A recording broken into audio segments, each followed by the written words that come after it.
For 12 years, the Tory government had completely destroyed the NHS, and we're queuing in corridors. It's not safe now, and we've had enough.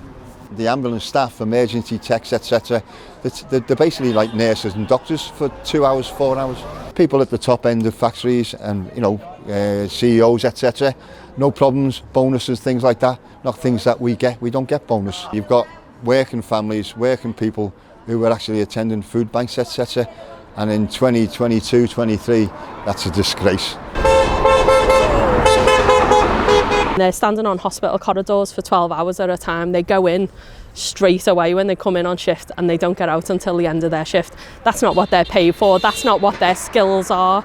And I think there needs to be a lot of change in the health service so that we're getting the most out of people, because we're not at the moment.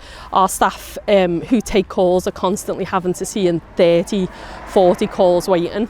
The staff who are dispatching the ambulances are seeing 200 plus people waiting for ambulances, and I just don't feel like the government have invested in the infrastructure that we're paying for. We pay our taxes for the infrastructure that they're not giving us. The support from people driving past has been brilliant, and then we've had people drop off sandwiches and biscuits and chocolates and stuff, so I think people are widely supportive of what we're doing, and they do understand why. But I've got lots of friends and colleagues in the operations centre where I used to work myself, and I am seeing them at breaking point, mentally exhausted, having to tell people that they're going to be on the floor for 15 hours because we can't get an ambulance to them, and this is all because of all the cuts across all of the services. Currently I'm the GMB convener for Cheshire and Merseyside.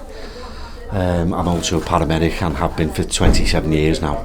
All we're asking for this time is basically an inflation equal pay rise, and to listen to us when it comes to resources. The government needs to sort the resources out for frontline ambulance staff, and they need to sort the hospitals out. We need more beds, obviously, because they've got away with, they've gotten rid of all, the care in the community hospitals and things like that. There's no beds for the hospitals to discharge these patients, so it doesn't take a brain surgeon to work out that that's just going to have a dramatic effect on frontline ambulance service.